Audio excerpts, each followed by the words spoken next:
Chapter 31 The Weasley Brothers' Invitation. You are listening at novelfull.audio. Adam found the twins near the staircase, behaving themselves and not loitering right outside the Hufflepuff common room. So, what did you want to talk about? Adam asked. Adam. Finally, you're here, mate. One of the twins' eyes lit up as he spotted Adam, and he strode forward with open arms. Caught off guard by such a warm welcome, Adam instinctively took a step back. Whoa there, Fred, you're scaring him. George grabbed his brother's collar and yanked him back. Ahem, right, gotta keep it cool, Fred said, clearing his throat. Then he and George looked at Adam and said in unison, our dear friend, fancy joining Fred and George's grand scheme? Grand scheme? Adam raised an eyebrow. Weren't these two just pranksters? Yup, as if by magic, they produced a handful of brightly colored candies. Behold, the magnificent inventions of Fred and George. Fred held up a candy proudly. Just one bite of this, and you'll get a nosebleed guaranteed to get you out of class. But don't worry, it won't actually hurt you, George added. Just play it up like you're feeling faint. Then they rattled off descriptions of the other candies, ones that induced vomiting, fever, even temporary unconsciousness. They called them skiving snack boxes. Awesome, right? Aren't you dying to get your hands on these? For most students, these would be incredibly useful tools for skipping class. But clearly, these two hadn't done their homework on Adam. These candies are certainly inventive. So, why come to me? Adam suddenly had a bad feeling. Let me be clear right now, I'm not helping you sell this stuff. I want the food I sell to make people happy, not sick. Our inventions do bring happiness to people. Fred protested, defending his creation. Then, he waved a hand dismissively. But we're not asking you to sell them. Truth is, they're far from finished in our eyes. Exactly. We've given these skiving snack boxes all sorts of effects, but they still taste like, well, not candy. You can smell something's off a mile away, and the flavor? Forget about it. Zero disguise. The brothers sighed in unison. We've spent almost as much time on the flavoring as we have on mixing the ingredients. Wanna try one? No, thanks, Adam said, politely declining the candy Fred offered. He had a pretty good idea where this was going. So, you want me to flavor these prank props? Bingo. That's why we came to the candy expert. The twins' eyes gleamed as they looked at Adam. You can make candy look like Hogwarts. That's genius. If we work together, these skiving snack boxes will be a massive hit. And we've got more ideas where that came from.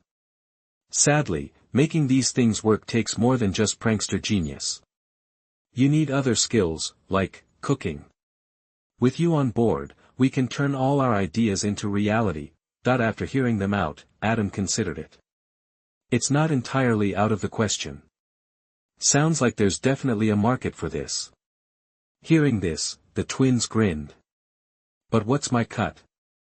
You can't expect me to work for free, right? Ahem, of course not. The twins, notoriously short on cash, exchanged a look. They hadn't asked about Adam's academic achievements, but they had definitely inquired about his business. Even when Adam was a Hufflepuff selling at low prices, the profitability was exaggerated for them. After all, even if Adam made a small profit before, he sold a lot. Almost the entire Hufflepuff was his customer, and Hufflepuff was the most populous college in Hogwarts. We don't have a ton of galleons right now, but we can give you a percentage. Adam perked up at that. So, they were thinking of using equity to bring him on. It seemed like the twins had given this some serious thought. Were they actually thinking about turning pranks into a real business? You can see the potential of the skiving snack box, right? I bet students will be fighting to buy these things. We can make this the first project and give you 30%, no, make it 40% of the profits from each candy. And if this goes well, we can collaborate on other stuff, too. The twins were acting like entrepreneurs with a pie-in-the-sky pitch, trying to convince an investor. But they didn't even have a PowerPoint presentation. They were just selling a dream, armed with half-finished samples and no real financial foundation. Maybe it was Adam's little shop that had inspired them, making them eager to turn their pranks into profits. Adam listened to their plan and fell into thought. He had to admit, it was an enticing offer. Even setting aside his fondness for the twins from reading about them, this business seemed like a sure thing. After all, he knew how successful Weasley's wizard wheezes would become, especially the skiving snack boxes. The only problem was that if he came on board, he'd have to spend his time perfecting the flavoring. Was it worth it? He wasn't about to teach Gump's law of elemental transfiguration to anyone, and he wasn't going to have the candies shipped to him before they went to the factory. From a purely profit-driven perspective, his time would be well spent, but Adam wasn't exactly hurting for money. Even if he didn't run his little shop, his parents' restaurant and hotel would keep him comfortable for life. And then, there was the Philosopher's Stone, which could turn stones into gold. The twins saw him making bank from desserts, but his main reason for making desserts was just like cooking for himself. Having fun was his main purpose of doing these things, to flavor these mischievous candies. Adam's brow furrowed deeper and deeper, and the twins' hearts sank. Chapter 32. Don't tell anyone casually. You are listening at novelfull.audio. Seeing Adam wasn't answering and looked like he was about to say no, Fred dug in his heels. Okay, we'll give you 60% of the profits from the skiving snack boxes. George chimed in, that's as low as we can go. We gotta recoup the RD costs, at least. That was their absolute bottom line. Adam snapped out of his thoughts and looked at the twins, surprised. He didn't realize that his little shop had lit a fire under Fred and George. They figured they could monetize their genius ideas too, so they'd rushed the skiving snack box development. The catch? It had drained their already meager funds. Truth was, they were probably going to have to ask Adam for another loan to actually manufacture the first batch of snack boxes. But they were afraid of scaring him off, so they weren't laying all their cards on the table. Plus, Fred and George knew there were no guarantees the snack boxes would even sell. They needed someone with business savvy to help them out. To be honest, the development hadn't gone as smoothly as they'd hoped, which had taken a toll on their confidence. So, all things considered, what they really needed was a partner with experience in making and selling treats, running a store, and, of course, bringing in the cash. Bottom line. To get their dream off the ground, they needed Adam on board. Seeing the worry and hope in their eyes, Adam considered it. Alright, we can try partnering on the skiving snack boxes. Awesome. The twins surged forward, ready to hug him, but Adam held up a hand. Hold on, don't get ahead of yourselves. I need a detailed plan. What's the target cost for each snack box? Who are we marketing to? And we need a formal contract outlining our responsibilities. Seeing Adam's businesslike demeanor, the twins nodded, scribbling notes. No problem. You'll have it by tomorrow night. See ya.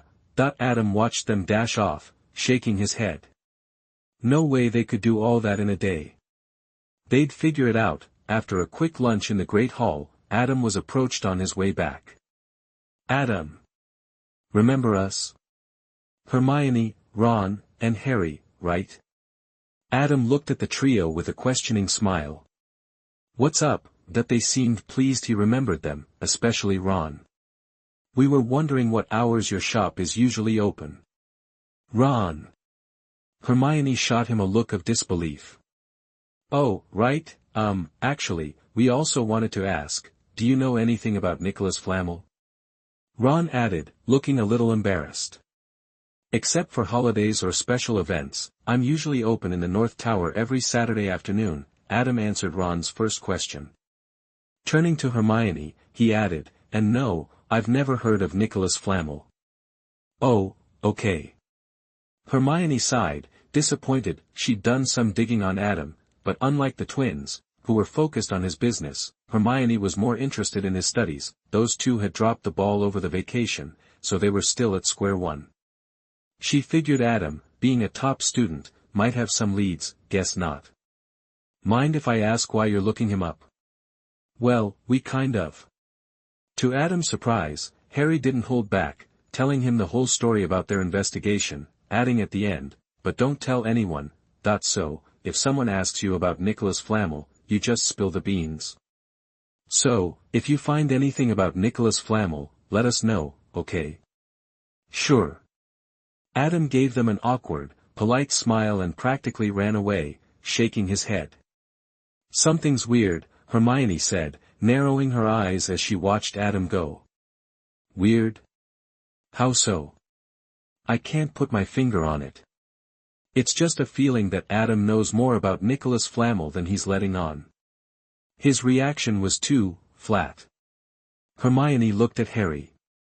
"Normally, when you hear that Snape caused your broom to act up during the Quidditch match, you'd have some kind of reaction, right? But he acted like he already knew," Harry exclaimed, clapping his hands. "Exactly. Maybe we're onto something." Hermione nodded, looking at Harry and Ron. "You two, take turns following Adam. See if you can find any clues." "Us? Or would you rather hit the library while I follow Adam?" Okay." Harry figured staring at books was a fast track to a headache. Shadowing Adam seemed easier. Ron glanced at Hermione, then at Harry, thinking they were probably overreacting. But he didn't have any better ideas, so he kept his mouth shut. After that day, Adam noticed Harry and Ron popping up near him a lot. Usually it was just one of them, and they weren't exactly subtle, just kind of lurking in the background. Eventually, even his Hufflepuff classmates noticed they were being followed. Cedric approached Adam during dinner. "What's up with those guys? Need us to handle them?" "That just because they're famous saviors doesn't mean they can mess with a Hufflepuff, especially one who makes the best treats on campus." Adam glanced at the Gryffindor table and saw the trio eating innocently. He sighed. "No need. They don't mean any harm. I'll take care of it." Looks like it's time to have a chat with Professor Dumbledore, but when he got to the headmaster's office, Adam found that none of the passwords were working. Had Dumbledore changed them to the names of dishes he'd made? Adam wasn't about to stand outside the headmaster's office rattling off desserts. He figured Dumbledore was either busy or didn't want to see him. So he'd have to find another way. One day, as Ron was trying to sneak up on Adam, someone suddenly jumped out and threw an arm around him. "Hey, Ron. Long time no see. Wanna try a new sweet my brother and I have been working on?" "What are you talking about?" "We saw each other this morning." "Get off me. I don't have time." Ugh. Chapter 33 The Contract That Was Changed Again and Again. You are listening at novelfull.audio. After the Weasley twins caught Harry and Ron a few times, subjecting them to some seriously unpleasant side effects like vomiting and nosebleeds, Harry and Ron realized they were actively trying to avoid following Adam, but just as they were about to tell Hermione everything, once the potion wore off and they could properly complain, Hermione burst in, excited. "I found something about Nicholas Flamel." "What's with your faces?" Hermione eyed them suspiciously.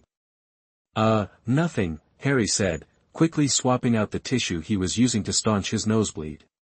The fresh tissue was already soaking red. "Let's hear about Nicholas Flamel." "Right, about that." Meanwhile, Adam was back in Dumbledore's office, professionally stroking Fawkes. He explained how Harry and Ron had unexpectedly tailed him and how he'd put a stop to it. "I think they might have figured out about Nicholas Flamel on their own." "Sorry, Professor Dumbledore." "Nonsense, my boy. You have nothing to apologize for. You kept our agreement, didn't you?" Professor Dumbledore smiled warmly. "Maybe. I'm just a bit concerned about the Sorcerer's Stone. Sometimes kids just have that itch to poke around. It might not be the worst thing to let it run its course. As for the stone..." Professor Dumbledore winked. "Don't you worry, I'll protect it." I believe you, Adam smoothly pocketed a naturally shed phoenix feather as he stroked Fawkes, then pulled out a piece of malt rice cake from his pocket and offered it to the phoenix. Dumbledore's eyes twitched almost imperceptibly at the practiced move. After feeding Fawkes, Adam said goodbye. Dumbledore watched sadly as the phoenix hopped back onto its perch. Tentatively, he held out a piece of sizzling honey candy. Fawkes glanced at Dumbledore, ignored him, and turned its head away, heading back to his dorm. Adam ran into the Weasley twins. "Hey, Adam. Mission accomplished. We handled it perfectly. So, about that plan we gave you. Perfect timing. I think we can rework the contract." Adam pulled out their plan and looked at their frozen smiles. "As for the cut, I'm thinking 40% is more appropriate." The twins' faces lit up. In their eyes, Adam was practically glowing. "Oh, Adam. You're an angel." Group hug. "Hold on a second." Adam, wary of their affection, stepped back. Are these two related to Newt's brother? Why the constant need to hug? He said seriously, that 40% isn't pure profit. The twins' smiles faltered. 40% of the selling price was even lower than their previous rock bottom offer. But hey, rock bottom was just a suggestion, right? But shares. You guys are broke, right? Adam waved the plan in his hand, raising an eyebrow. Renting a shop, buying raw materials, production, packaging, where are you getting the money for all that? Well, we were thinking of starting small, just a pilot program at Hogwarts. Honestly, we could skip the whole store and packaging thing, inside the school. Fred and George's eyes darted around as they dredged up business terms they'd picked up from their muggle-born roommates. So, we really are broke. QAQ. Looking at the twins hugging and weeping, Adam reached into his bag again. Given your current financial situation, and my assessment of your plan, I've decided to inject some capital into Weasley's Wizard Wheezes to help with initial operations. He shook a bulging money bag. The clinking coins immediately caught the twins' attention. This money isn't a gift, though. It's to buy shares in Weasley's Wizard Wheezes, we get it. How much are you offering, and how many shares are you after? Fred and George exchanged a serious look. The shares affected the future, maybe even ownership, of their shop. I already said 40%. As for the initial investment. Adam handed them the bag. There's 100 gold galleons here. Consider it phase 1. If the business flops, consider it a failed investment on my part. If it works, I'll add another 1900 gold galleons. Phased, obviously, until you get settled after graduation. 100 gold galleons. 1900 more. That's 2000 galleons. Fred and George gulped. That much money could practically buy them. Adam, are you serious? Fred had to ask. Yes. Actually, for 40%, 500 galleons would probably be enough. George thought he might have aimed too high. Don't underestimate your talents, Fred, George. Adam smiled and put the purse in Fred's hand. He clapped them on the shoulder. From this plan, I can see your passion for this. That's the real reason I'm doing this, believe it or not. I almost said no, just to avoid saying no to your faces. Adam was telling the truth. That had been his initial thought. But then the twins handed him the plan, a week's worth of work, full of earnestness, however rough, and thinking about it, if he dropped the ball, Weasley's Wizard Wheezes might never happen. That passion, combined with your obvious talent, makes it worth a shot. The plan is workable, and there's plenty of room to grow in the joke product market. Oh, Adam. Before he could finish, they were hugging him again. This time, Adam struggled in vain. Of course, we believe you. Oh, God, Fred, I'm getting a little misty. George wiped his eyes in an exaggerated fashion, hiding the moisture welling up. Finally, they let Adam go. He coughed awkwardly.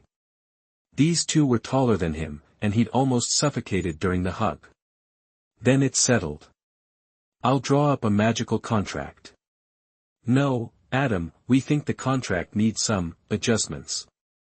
Fred and George exchanged another identical grin. Chapter 34 Chicken Soup is here. You are listening at novelfull.audio. It's hard to say when it started, but the Hogwarts student body has been getting weaker.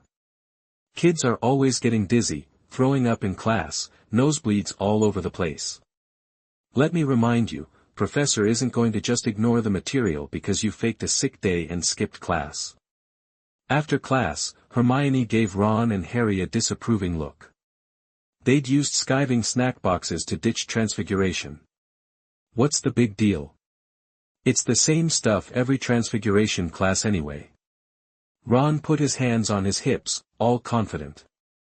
Hermione, we're beat. Give us a break, just this once. Harry was more sincere. Between pretending to be Shanique Flammel and Quidditch practice, plus squeezing in homework, he was fried. Ron, abandoned by his teammates and facing Hermione's death glare solo, had to bite the bullet. Fine, but after this, I'm broke. No money for another one. Seriously? Can't you just get them from your brothers? Do you have to pay? Hermione obviously knew who made those instant candies. That's because it's not their business anymore. Ron blushed. It's a store they opened with Adam. Adam put up 2,000 galleons for 80% of Weasley's wizarding wheezes. Otherwise.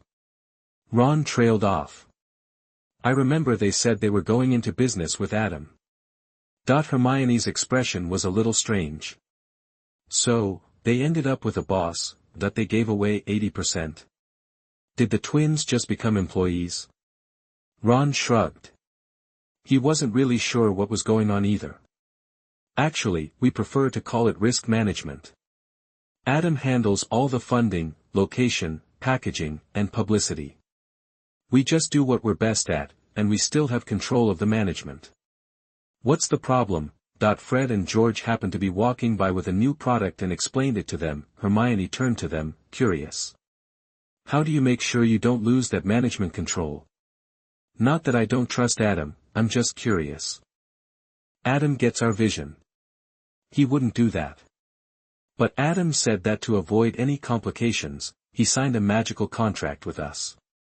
Beautiful lady, want a candy? Hermione suddenly remembered that magical contracts were serious business in the wizarding world, way stronger than any legal contract. She looked at the candy Fred was holding and declined. Nah, I'm not really a sweets person. Ah, too bad. Fred popped it in his mouth. After a few seconds, Ron looked at him suspiciously. What's that one do? It's just a candy. Unless. Fred and George exchanged glances. It's durian flavored.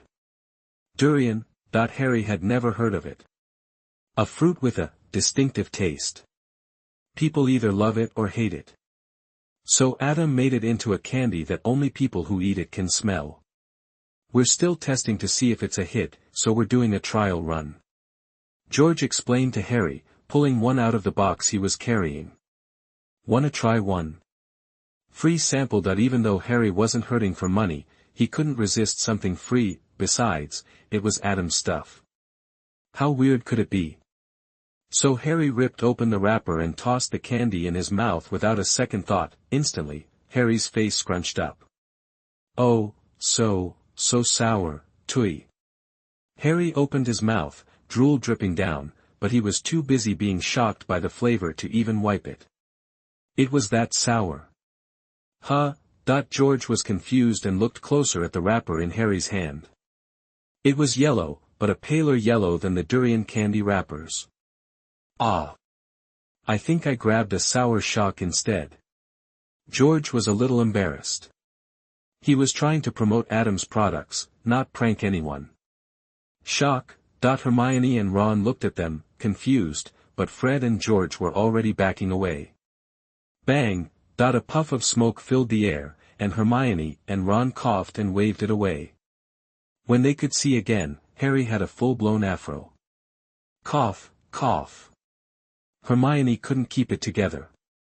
She slung her bag over her shoulder and stood up. I'm going to do my homework. Cough. You guys, cough, have fun. As Hermione walked away, Harry glared at George. Ahem.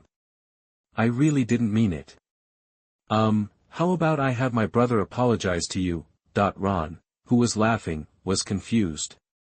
George set down the box and shoved another sour shock into Ron's mouth. He pushed the now shriveling from the sourness Ron towards Harry, then Fred and George bolted.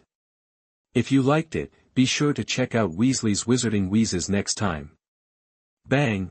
Weasley's Wizarding Wheezes had quietly opened for business at Hogwarts, but it couldn't be front and center the way Adam's shop was, where even professors could stop in, but even though it was low-key, the high quality of the products and the fact that every mischievous student was in the loop meant the twin skiving snack boxes became a hit, and got rave reviews. You shouldn't have sold it to that Slytherin jerk. Last time, Marcus was trying to sneak Filch in to catch us, at a new product tasting hosted by Adam. Fred couldn't help but complain, didn't that idiot think? If they weren't good at what they do, how could they get away with it without getting caught by the professor? It's impossible for professors to not notice the abnormality of students, and not everyone who buys quick-acting truant candies is strict enough. In that case, how about next time you swap his skiving snack box with a diarrhea one? Bernard rubbed his chin, suggesting. But I don't know if that's possible. That's brilliant. Fred and George exchanged glances, their eyes lighting up. We'll try it when we get back. Uther silently moved his chair a little farther from the three of them. Chicken soup's here. Adam walked over carrying a big steaming pot. Ooh. Smells amazing. New product is chicken soup. What's so special about? Cologne stood up to look and froze. The soup was light blue, rippling gently, and even the chicken skin was green. Thump! The pot landed on the table with a heavy thump that seemed to echo in everyone's hearts. Try it. It's old hen soup. Adam finished, and the table was silent for a long moment. Finally, Eugene picked up his chopsticks and tentatively reached into the pot. What is that? Eugene's eyes went wide, and he quickly dropped the thing back into the pot. Mandrake. Adam was right. Chapter 35 on Professor Snape's attack range. You are listening at novelfull.audio. Everyone exchanged glances, a silent beat hanging in the air. When did this start?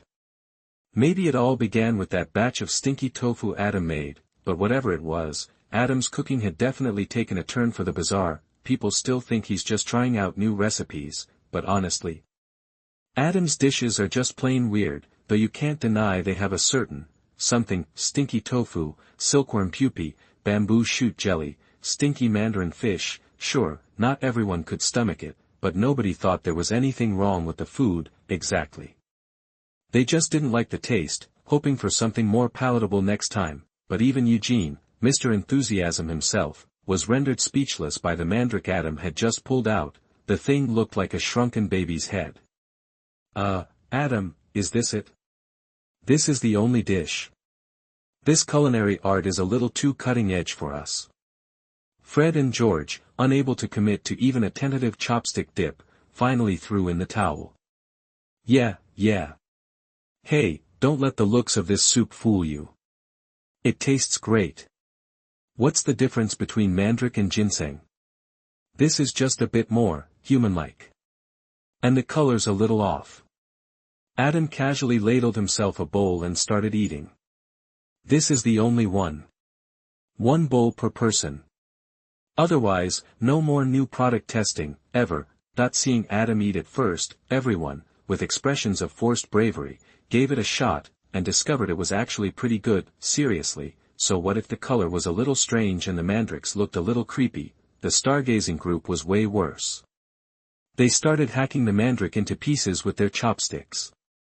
Once you got past the visuals, the taste was all that mattered. Adam, observing this, nodded in satisfaction. Told you it was delicious. From that day on, dishes featuring magical creatures and plants became more and more common on Adam's menu, and the Hogwarts students, as the designated taste testers, lived a life of combined torment and delight. Hogwarts students, it looks awful. Takes a bite, it's delicious. Looks again, still awful. Thankfully, Professor Dumbledore was always supportive, even liking the durian candies. The students whispered that the old headmaster was, without a doubt, the greatest wizard of the century, and slightly terrifying. "All right, let's do this again next Friday." Adam clapped his hands, setting the date for the next new product tasting. "Can't, Adam, we have a Quidditch game next Friday." Colin patted his bulging stomach, relieved that Adam had shown mercy this time with a dish that actually looked and tasted normal. "Huh? Quidditch again already?" Adam racked his brain, realizing he'd completely forgotten. "That's right. Gryffindor versus Hufflepuff," Cedric confirmed. "Too bad Snape's the ref. He'll never let anything slide." A chance to dock points from Gryffindor. The Weasley twins chimed in, slightly out of sync, would have been drilling it into them not to foul during the game, not to give Snape any excuse. They hadn't had time to cause trouble, so they finally found time to try out new products. "Is Professor Snape really that scary?" Adam seemed genuinely confused. He couldn't recall ever seeing Snape be scary. "Oh, Adam. Sweet, innocent Adam. That's because you're not a Gryffindor." Fred rolled his eyes dramatically. "If you're not too busy, maybe you should write down everything I just said, huh?" George lowered his voice, attempting an impression. It wasn't spot on, but the final huh was perfect, earning him a round of applause. "Thank you. Thank you, everyone." George stood up, bowing to the group. "Just to clarify, Adam's treatment isn't Gryffindor specific. He's pretty much the same with Hufflepuff." Uther clapped along, but with a hint of complaint. "Yeah, it feels like all of Hufflepuff. No, scratch that, I bet Adam's the only person in the entire school who hasn't been reamed out by Snape." Colin added. "It's not that bad." Adam mused. "Professor Snape doesn't yell at Slytherins as much. Is that even the point?" Adam shrugged. Was Snape considered scary? At worst, he was just a little sharp-tongued. Mess up, and you'd get a dressing down. But getting yelled at for messing up wasn't exactly corporal punishment. Seriously, Adam, how do you avoid getting yelled at by Snape? Well, if you just do what the professor says, wouldn't everything be fine? True, Bernard grumbled. 98% of Snape's lectures are due to student screw-ups. What about the other 2%? Cedric asked, intrigued. He's just in a bad mood. Opinions on Snape remained divided. Time flew by, and the Quidditch match arrived. The Gryffindor team was feeling the pressure. Their only consolation was Dumbledore's presence in the stands. With Dumbledore watching, surely Snape wouldn't be too biased, right? Snape quickly proved he could be even worse than they imagined. Madame Hooch's silver whistle signaled halftime. "This is outrageous. Absolutely outrageous." The Gryffindor side was erupting, their outrage echoing across the field toward Hufflepuff. "Well." Adam and the others exchanged awkward looks. Even if Hufflepuff won, it didn't feel like there'd be much to celebrate. "Well, on the bright side, it's probably the cleanest game all season," Adam offered. Hufflepuff wasn't going to commit fouls, and Gryffindor was uncharacteristically well-behaved.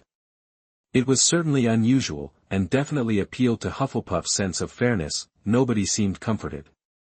"There's still hope," Colin said, leaning over the railing, his face etched with worry. "Merlin, let them catch the snitch already, I don't care who gets it." As long as the score difference was under 150 points, catching the snitch was the only way to win. It was the one thing Snape couldn't manipulate, and the fairest aspect of the game. It seemed Merlin heard Colin's prayer, but unfortunately, Hufflepuff's seeker didn't possess Harry's talent. Harry snagged the snitch shortly after the second half began. Everyone was buzzing about Harry's insane dive, but Colin, his wish granted, was left in a moral quandary. The game ended fairly, just as he'd hoped, but Hufflepuff lost. Should he be happy or sad? Chapter 36 The First Spring Festival at Hogwarts. You are listening at novelfull.audio. After the Quidditch season ended, Hogwarts students settled into a long stretch of uneventful studying. Day after day, it was just boring classes, no Quidditch, no parties, at least for most of them. Ugh.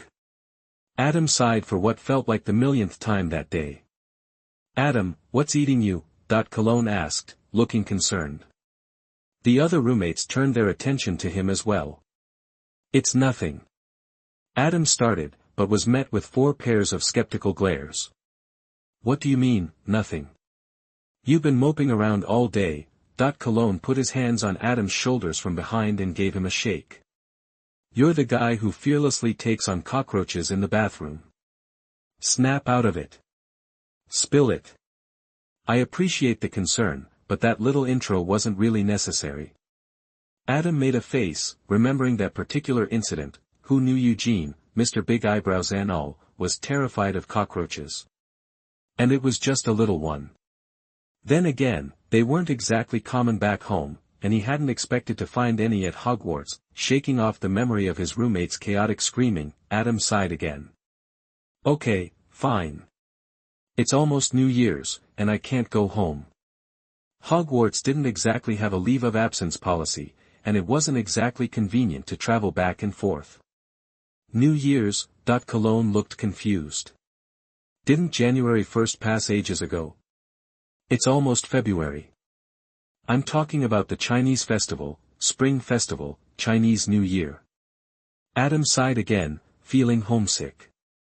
The family cooks together, eats together, puts up decorations, hangs lanterns. Well, sounds pretty much like Christmas. Adam spun around, ready to argue. It's totally different. Alright, very different. Cologne turned Adam back around. Is this a big deal for you? It's probably the most important holiday of the year. I see. Cologne looked at the others. Hey, how about, we celebrate Spring Festival here at Hogwarts? Huh. Adam blinked. Maybe, that could work. Since it was a Chinese holiday, Adam didn't want to force it on anyone. Celebrating with his dorm mates, who were practically family, would be enough. Yellow and black were usually the dominant colors of the Hufflepuff common room, but today, red took over. Round red lanterns hung from the ceiling like a string of persimmons. Folded red paper cut into the character Fu, good fortune, stretched from one end of the dorm to the other. Adam even wrangled Xiaoka and SPI into tiny lion dance costumes. Alright, go play. He helped the 2 little guys get their wings out of their outfits and patted their butts, sending them off. Adam, do we have to hang this upside down, too? Adam glanced at the character show, Longevity, in Uther's hand. No. Only Fu gets hung upside down. That when it came time to hang the Spring Festival couplets, Adam was stumped. Should he write some that were specific to Hogwarts? But what? Top line, Albus Dumbledore. Bottom line, Gellert Grindelwald. Banner, 100 years of happiness? Not sure if the old headmaster even understands Chinese. Best not to push it. After a moment, Adam grabbed the pen and wrote, the dragon bursts from its shell, the bird snake sheds its skin, bidding farewell to the old year, the phoenix is reborn and sniffs the gold to welcome the new year, good fortune and luck. He couldn't think of anything better on short notice, so he decided to just stick it up. Eugene, help me put this over the door. I marked which side is up. Got it.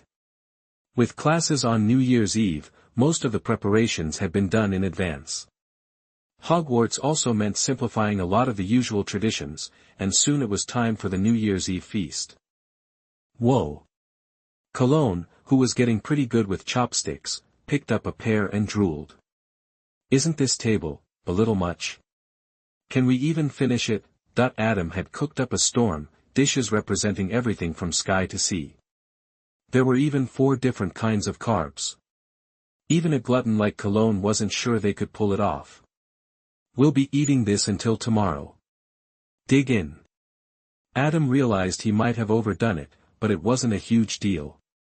Oh, and Eugene, save one of those fish for tomorrow, don't eat them both today. Okay. Eugene stared at the 2 squirrel-shaped mandarin fish, his eyes sparkling. He still wasn't great at picking out bones, and this kind of fish, where you mostly just ate the head and tail, was perfect for him. Cologne had underestimated the appetites of teenage boys.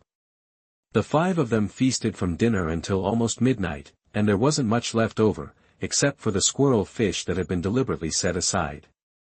What? You had a secret celebration without inviting us? The next day, the rest of Hufflepuff noticed the red decorations on Adam's door. Curiosity piqued, they were stunned to learn what had been going on. That's Chinese New Year, and you didn't invite us. It's okay, we can eat. I mean, celebrate. Ernie clutched his chest, looking bewildered. After Adam's little cultural lesson, practically everyone at Hogwarts knew that Chinese festivals equaled food. Is there any left? Cedric cut to the chase. Nope, the last squirrel fish was breakfast. Cologne shrugged. Oh. Are you guys that interested in Chinese holidays? Adam stroked his chin. Yeah, everyone nodded enthusiastically. Well, there are a few more coming up. There were a lot more festivals in the first half of the year, but, as everyone waited with bated breath, Adam dropped the bomb. Don't forget the end-of-year exams are right around the corner. Right. They were still students, and they couldn't escape the dreaded exams. Hogwarts only had one big test a year, but that also meant that a lot of young wizards realized at the last minute that they hadn't learned nearly enough, or that they had forgotten everything. Restudying material that once seemed so familiar now felt like learning it for the first time. That was when the caring professor stepped in, using homework to hammer knowledge into their students' brains. No time. Cologne's quill was practically flying across the parchment, and he looked like he was about to crack. Eugene. Bernard. Uther. Help. Where was Adam? Doing different homework, that's where. I told you it was a bit much to leave it all to the last day. Uther reluctantly piled the 3 other assignments in front of him. You didn't say it was twice as much as last weekend, wah. Better get writing, then. Adam reminded him and pulled the letter he had received at dinner from his bag. It was from his grandmother, the first letter she'd sent since he had written to her about Nicholas Flamel.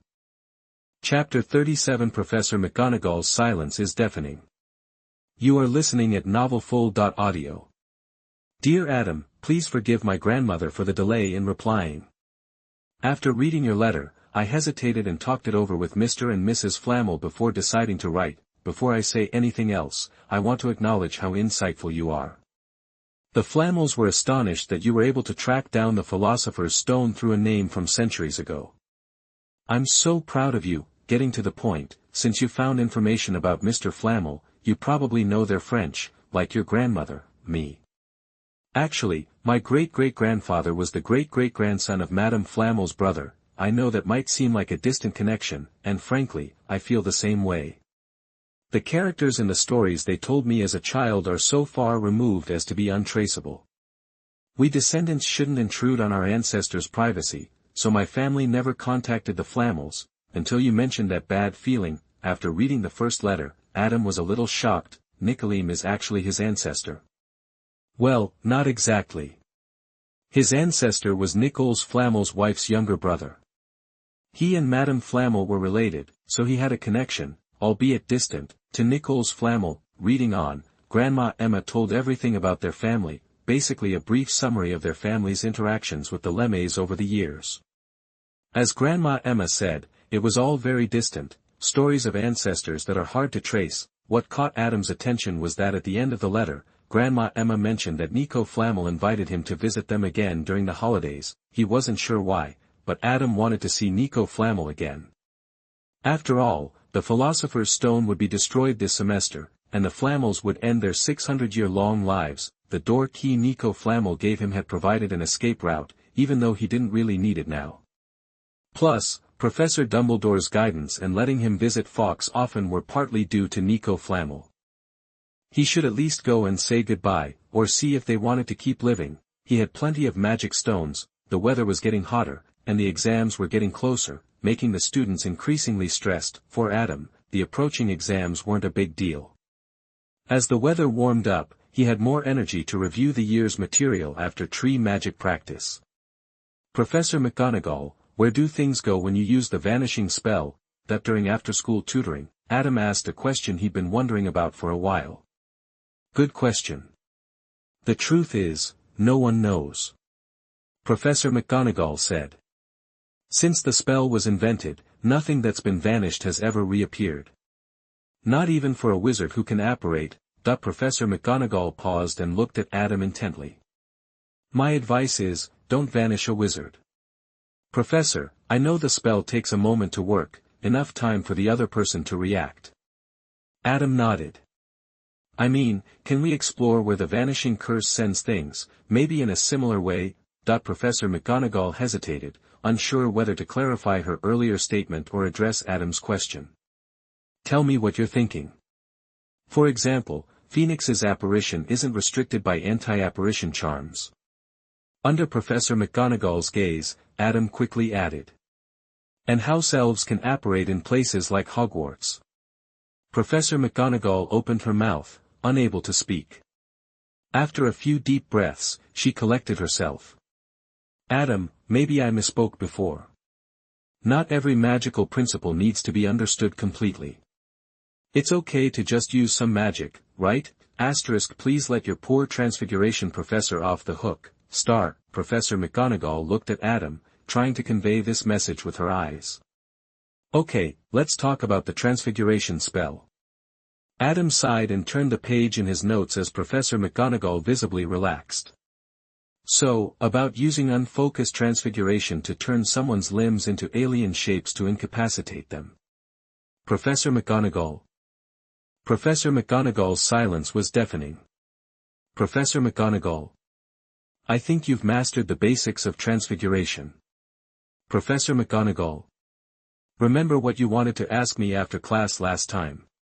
Professor McGonagall. The animagus transformation, how about we discuss that?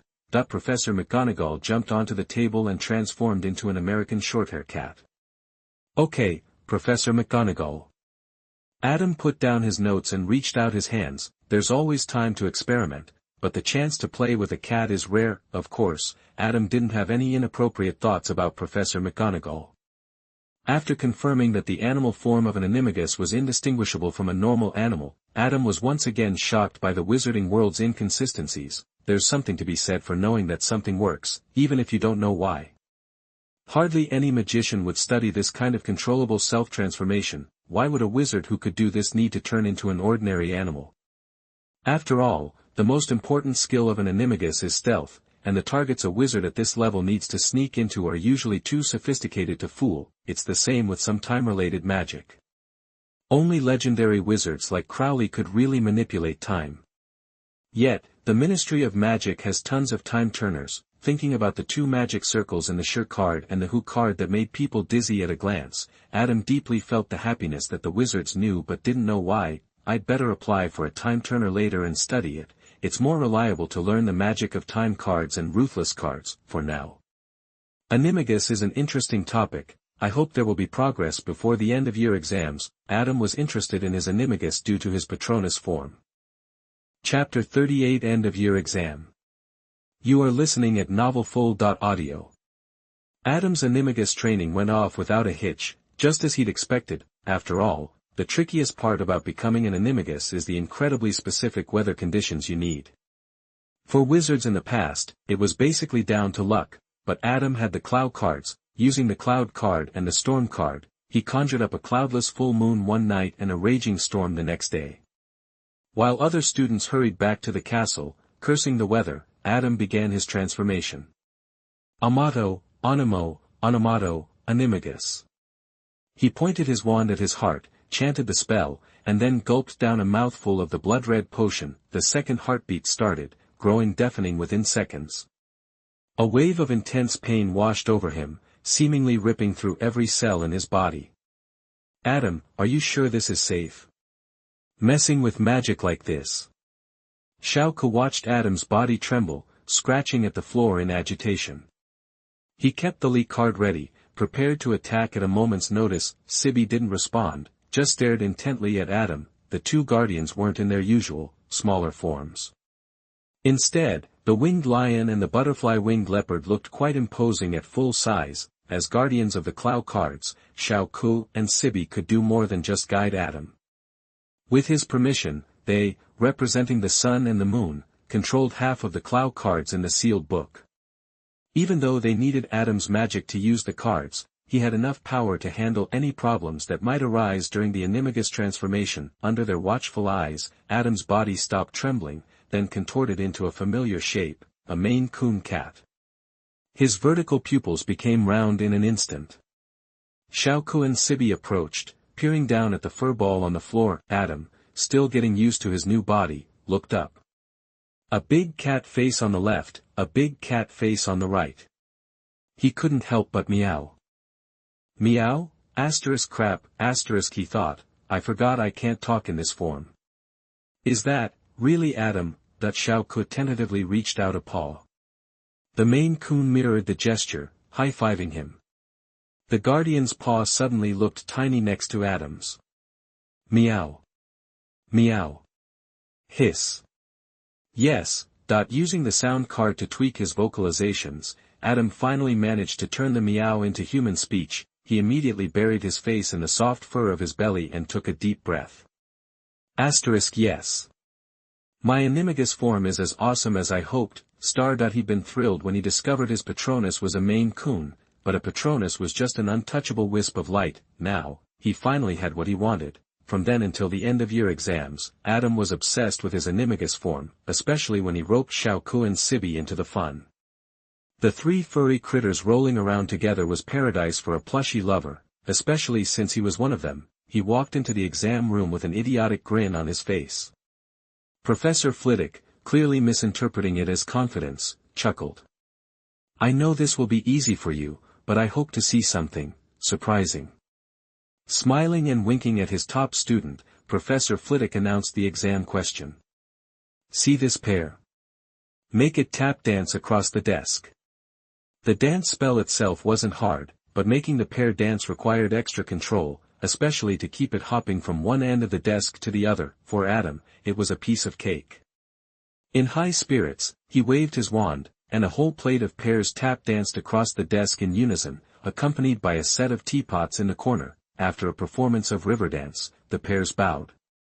Professor Flitwick gave a satisfied round of applause and awarded Adam an outstanding. The Transmigration exam was to turn a mouse into a snuffbox.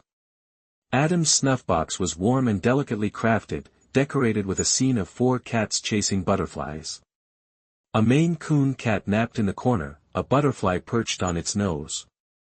Professor McGonagall stared at the snuffbox for a long time, wishing she could buy it. She also gave Adam an O. As the exams ended, the students' moods varied, their final grades practically visible on their faces. Looks like everyone did well. After the History of Magic exam, the group returned to the dormitory. The atmosphere was relaxed. Everyone in Adam's dorm seemed confident they'd passed. The only one I'm a little worried about is History of Magic. I didn't pay much attention in class, and I don't know if I messed anything up when I was cramming. But I think I got most of it right, at least I filled everything in. Cologne puffed out his chest, hands on his hips. He might have been embarrassed about cramming, but he wasn't worried about his grades. Now that exams are over, it's vacation time. What are you guys planning? Bernard looked around. Fishing. Eugene pulled a tackle box out of nowhere. He'd been itching to go fishing since the Black Lake thawed, but he hadn't been confident enough in his grades to risk it until after the exams. I don't know. Catch up on sleep. I've been seriously sleep-deprived lately. Uther stretched out on the sofa, looking ready to pass out at any moment. Huh? Are you guys serious? The Quidditch matches aren't over yet. No one's coming to watch training. Cologne looked at Bernard and Adam. I was thinking of wandering around Hogwarts while I have the chance, Bernard said, glancing at Adam. What about you, Adam? Adam squinted, hugging Xiaoku and Sibi, and burying his fingers in their soft belly fur. I haven't thought about it yet. I might just stay here like Uther. And nap with Xiaoku and Sibi. He'd been studying hard all year. What was wrong with relaxing for a few days? Ahem, since you haven't made any plans. Bernard coughed and edged closer to Adam. How about we go on an adventure together? Chapter 39 The first team building in the dormitory. You are listening at novelfull.audio. Adventure. Adam frowned at Bernard. You mean? This place is a massive, ancient magic castle. We barely scratched the surface in class. Aren't you even a little curious about what else is out there? Bernard's eyes were practically sparkling. You also said it's ancient, Adam pointed out. Those off-limits areas are probably deserted, maybe haven't been touched in centuries. Think piles of junk, rats, cockroaches. Bernard's excitement dimmed slightly. But it can't all be junk, right?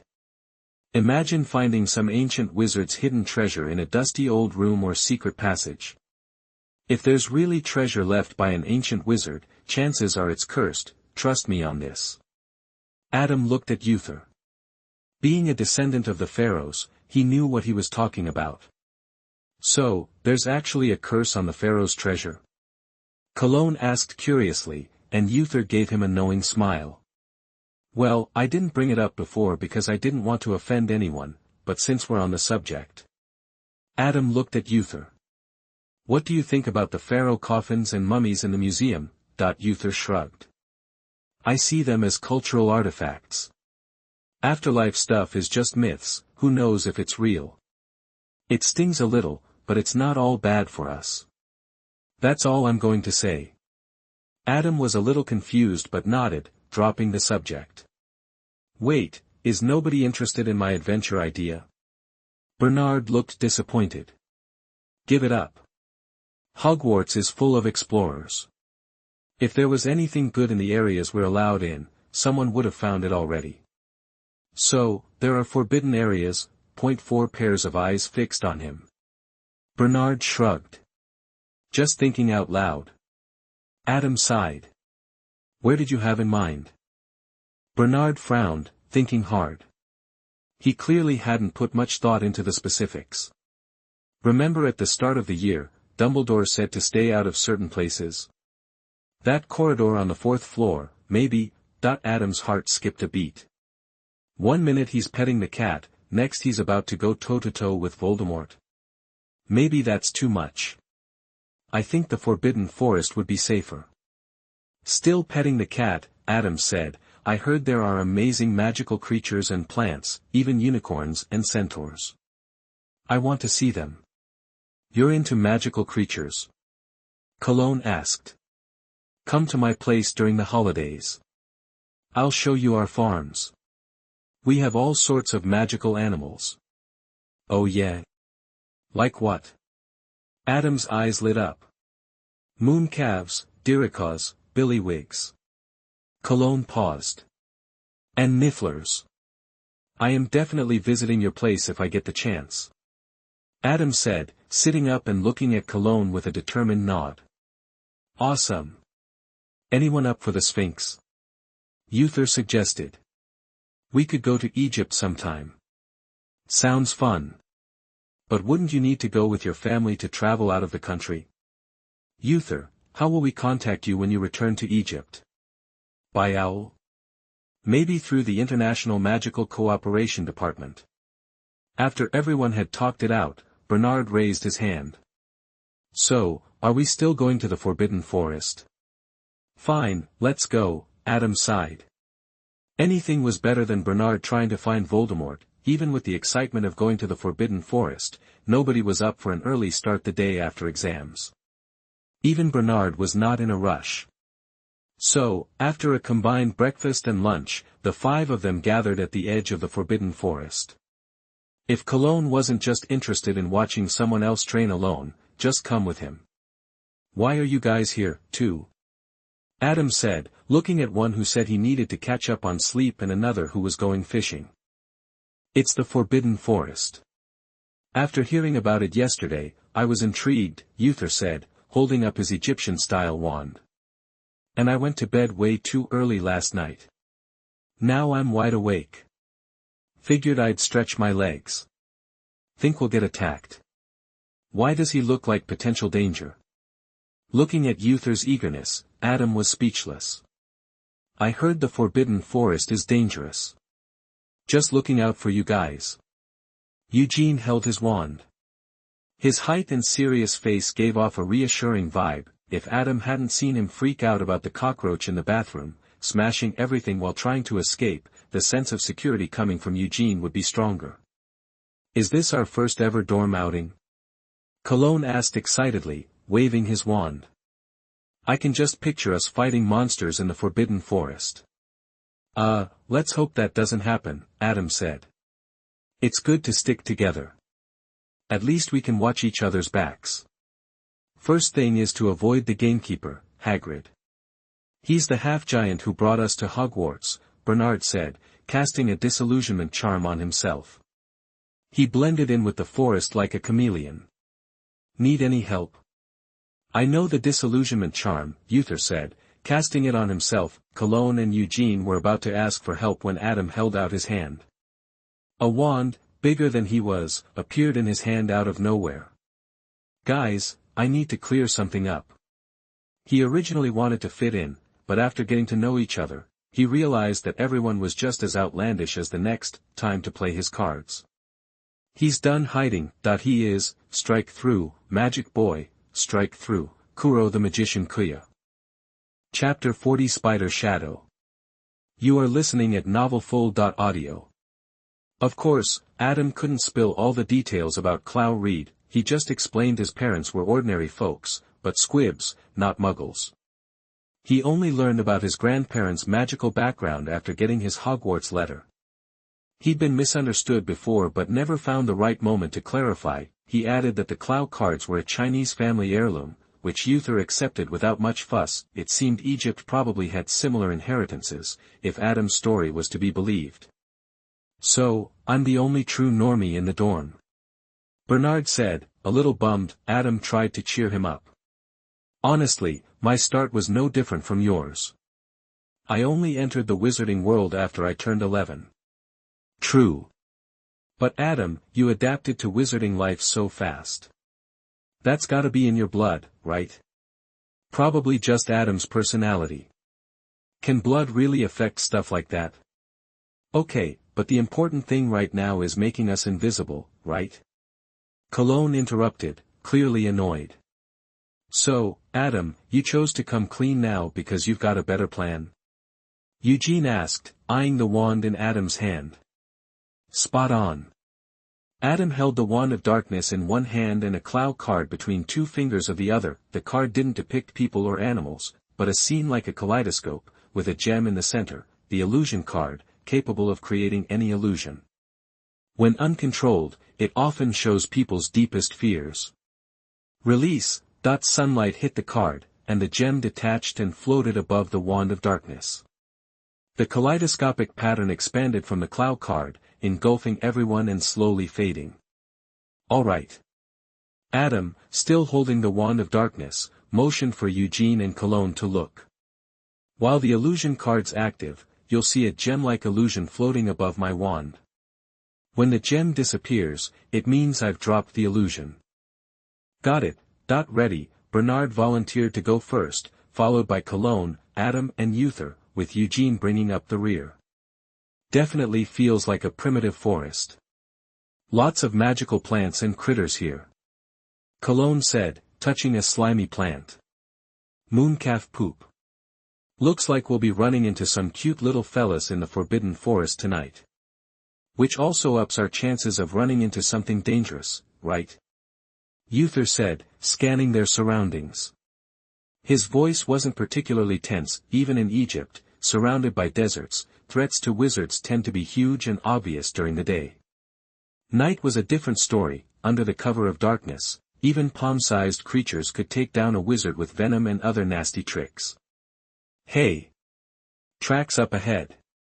Cologne perked up and hurried forward. When the group reached him, Adam watched Cologne squatting, intently studying a footprint. "Look! This print is wide, must be from some big magical beast. Like a weasel, or something." Adam hesitated, then reminded him, could our half-giant groundskeeper be leaving similar tracks? This leads right to the edge of the Forbidden Forest. Why would a huge magical creature hang out so close to the edge? Cologne's eyes widened. He pictured Hagrid's frame and compared it to the print. Perfect match. Never mind. Just guessing. As they ventured deeper, they didn't spot many magical creatures, probably because it was mid-afternoon. They saw a herd of deer that took one look at them and bolted. Should I silence our footsteps? Adam asked, holding up a silence card.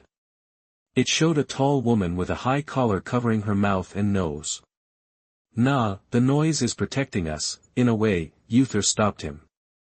Some powerful magical creatures are as smart as humans. This is Hogwarts land. If they spot us, they might just clear out. Okay. Adam agreed, but he doubted these animals would avoid humans. No surprise, Bernard piped up. Are we just wandering around aimlessly? He'd wanted to explore the Forbidden Forest, but this wasn't what he expected. The group stopped, huddling together. Let's have some water and take a break. Adam conjured 5 cups and filled them with boiled water. Bernard's got a point. We need a goal, Cologne said, a little tired. He took a drink and sat at the base of a large tree, scanning the area for clues. Suddenly, Cologne's eyes widened. He pointed. What's that?